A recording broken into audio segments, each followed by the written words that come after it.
Greg Gutfeld, late-night hosts have given in to the woke mob to celebrate Climate Week. Gutfeld panel discusses how out-of-touch late-night hosts are on major issues facing America. We talk a lot about heroes, those who were there on September 11th saving lives, those who helped our allies get out of Afghanistan. And Kat's work dating many of our nation's most dangerous inmates. But do you know who the real heroes are? The selfless group of virtuous late-night talk show hosts. That I don't mean the great talented late-night hosts of the past, but the current witless activist ones of today, who are all coming together to fight climate change for just one precious night next week.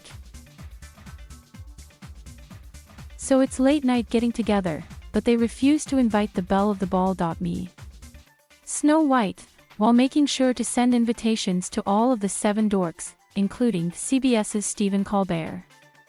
And who knows more about harmful to carbon emissions than this windbag, ABC's Jimmy Kimmel, who will no doubt cry and then claim his tears are made of acid rain. James Corden, whoever that is.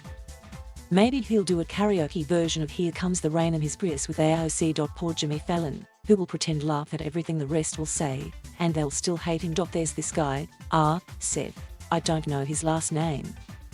His sole purpose of being there is to make the rest of them seem funny. Then blame the receding ice caps on Trump's hairspray. Trevor Noah and Samantha Bee will also join the crew. They're the Professor and Marianne of the bunch. So they'll all be selflessly devoting time on their shows for something called Climate Week. To tell us how super urgent this threat is. Yeah, it was so urgent that they had to wait until these hosts enjoyed their entire summers off. Like school teachers. Yep, the planet is melting, polar bears are dying, but we'll get on it, right after I finish this game of cornhole with Alec Baldwin. So we've gone from Carson's Karnak to Letterman's stupid Petrex, to these sad sacks of pandering ass, discussing beach erosion happening in front of their secluded seaside estates. Like I said, I wasn't asked to participate in this world-saving event. It's okay. I understand they don't want the profession's top talent to outshine everyone and make them all look bad. Besides, I already had plans. I'll be pulling and sub with my genitals upside down. Now that's alternative energy sourcing. Now when asked why he's participating, Jimmy Kimmel stated, I don't want to die. Despite doing it every night during his opening monologue. I don't want to die. It's the exact opposite thing people say while watching his show. But it's all about urgency. He doesn't want to die. From what, exactly? Lack of laughter. Choking on your own tears. Lack of oxygen to the brain from huffing too many of Howard Stern's farts. Colbert noted it should be more than one night. But he's too busy taking salsa lessons with Chuck Schumer at the Arthur Murray School of Dance in Brooklyn. I mean, if he really cared, why would he be dancing? Meanwhile, what's America concerned with? Rising crime, homelessness, untreated mental illness, rampant drug addiction, and Nicki Minaj's cousin's friend's ballsack. The country is in sad shape. Almost as sad a shape as Nicki Minaj's cousin's friend's ballsack. But when you're a late-night host, those topics, crime, homelessness, aren't what's discussed. Because they're too hard. They're topics that end up having you sound like your parents. All full of common sense, incentives, and rules. But climate is easy. You don't need any of that. It's just a hyped issue that demands change, compliance, and attention from the peasants. Yet the so-called results are so long-term it ensures none of these people pushing it will have to be held accountable for their hypocrisies and lies. And when you're that wealthy, you can create a life that allows you to shoulder the burdens you happily put on the truck drivers and plumbers who can't.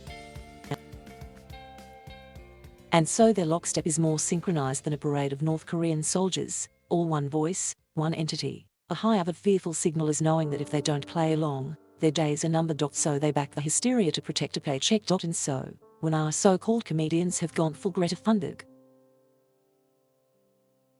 it's no wonder 56% of young people think humanity is doomed. I wonder what our very own late-night, angry black male thinks. Tyrus, angry black male, so, Colbert, Kimmel, Fallon can't take an ass whipping. So they're not going to do jokes anymore. Because they're not the king of late-night comedy, because Gutfeld is. But don't feel bad, Phyllis. It's not just Gutfeld, he's got 2 big guns behind him, Tyrus and Timpf behind him. So you're outmatched. Outmanned. It can happen to everyone. We all take an L. Just take an L. But you can't play the game, so you change the rules. How very woke of you. So now you're going to be about climate control. Because that's what I want to talk about right before I go to bed at night. Not feel-good laughs and jokes. Climate control. I'd sooner eat a bowl of water with a fork than listen to Kimmel talk about hugging polar bears and build solar panels late at night. It's cool, though. I guess we'll just keep winning. And you guys do the climate thing. Meanwhile, CBS had to cancel their new show, called The Activist, where activists actually compete to promote various causes, one of them being climat.So. What's that sound like? Yeah, late night talk show hosts. After all, aren't they also competing in desperate virtue signaling, so the workaholics don't come after them? Sad thing is, it doesn't work. CBS actually pulled the show before it aired because you guessed it just wasn't woke enough. Yeah, CBS tried to go woke, and the online workers just stuck their collective finger right in the CBS eye. That's the lesson. This isn't about virtue, or doing good, or helping people. It's about protecting yourself from the woke, the stupid, the losers. It's too late for those late-nighters. They threw comedy under the bus to protect their bottom lines. Now they're just nut jobs scared of losing their nut and their jobs. But I doubt they'll listen to me. I'm just a right-wing crank. Kinda like this guy. Thank you for watching. Please subscribe